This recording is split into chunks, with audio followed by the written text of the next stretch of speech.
নমস্কার বন্ধুরা, আজ আমি পেঁয়াজ কলি দিয়ে পুঁটি মাছ রান্না করে দেখাবো। কেমন লাগলো জানাতে ভুলবেন না বন্ধুরা। আর নতুন নতুন রান্না যদি দেখতে চান সাবস্ক্রাইব করে পাশে থাকবেন। পেঁয়াজ কলি দিয়ে পুঁটি মাছের চচ্চড়ি করার জন্য আমি এখানে বেশ কিছুটা পুঁটি মাছ নিয়েছি। ভালো করে বেছে ধুয়ে নিয়েছি। এবার লবণ আর হলুদ দিয়ে দিলাম, দিয়ে খুব ভালো করে মেখে রেখে দিয়েছি। পেঁয়াজ কলি কেটে ভালো করে ধুয়ে নিয়েছি। আর নিয়েছি সরু সরু করে আলু কেটে নিয়েছি, আর শিম কুচু কুচু করে কেটে রেখে দিয়েছি।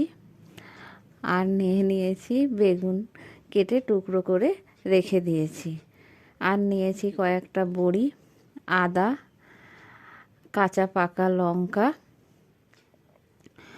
আর নিয়েছি সাদা সর্ষে 1 চামচ মতো, আর একটু পাকা টমেটো কেটে রেখে দিয়েছি। এবার আমি কড়াইয়ে তেল গরম করতে দিয়ে দিলাম, সরিষার তেল দিয়ে দিয়েছি কড়াইয়ে। এবার মাছগুলো ভালো করে ভেজে নিতে হবে। মাছগুলো খোলায় দিয়ে দিয়েছি, দিয়ে খুব ভালো করে মাছটা উল্টে পাল্টে লাল লাল করে ভেজে নিতে হবে। পুঁটি মাছগুলো ভাজা হয়ে গেছে, নামিয়ে নিয়েছি। এবার আমি আবার কড়াইয়ে তেল গরম করতে দিয়ে দিয়েছি, দিয়ে পেঁয়াজ কলিগুলো দিয়ে দিয়েছি, দিয়ে একটু লবণ দিয়ে দিলাম, দিয়ে ভালো করে পেঁয়াজ কলিগুলো ভেজে নামিয়ে নিতে হবে। পেঁয়াজ কলি ভাজা হয়ে গেছে, এবার আমি নামিয়ে রেখে দেব।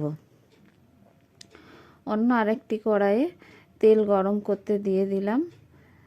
তেল গরম হয়ে গেছে, বড়িগুলো দিয়ে দিয়েছি, দিয়ে ভালো করে ভেজে নেব। বড়ি লাল লাল করে ভেজে তুলে নিয়েছি। ফোড়নে দিয়ে দিলাম 5 ফোড়ন। এবার আলু আর শিম দিয়ে দিয়েছি, দিয়ে একটু লবণ দিয়ে দিলাম, হলুদ দিয়ে দিলাম, দিয়ে খুব ভালো করে নেড়ে চেড়ে নিতে হবে। নিয়ে বেশ কিছুক্ষণের জন্য ঢেকে দিয়েছি। ঢাকা খুলে নিয়েছি। শিম আর আলু খুব ভালো করে ভাজা হয়ে গেছে। এবার আমি বেটে রাখা মশলাটা দিয়ে দেবো। মশলাটা দিয়ে দিয়েছি, দিয়ে দিলাম পাকা টমেটো একটু, আর 1 চামচ হলুদ, দিয়ে খুব ভালো করে মশলাটা কষিয়ে নিতে হবে। মশলা কষানো হয়ে গেছে, এবার আমি জল ঢেলে দেবো। পরিমাণ মতো জল দিয়ে দিয়েছি। জল দিয়ে দিয়েছি, জলটা ফুটে উঠেছে। এবার আমি কেটে রাখা বেগুনটা দিয়ে দিলাম, আর ভেজে রাখা বড়িটা দিয়ে দিয়েছি। দিয়ে আমি 7-8 মিনিটের মতো ঢেকে দেব। ঢাকা দিয়ে দিয়েছি। 7-8 মিনিট পরে ঢাকা খুলে দেখে নেব এবার তরকারিটা কতটা কি হয়েছে। তরকারিটা আমার আলু আর শিম সেদ্ধ হয়ে গেছে।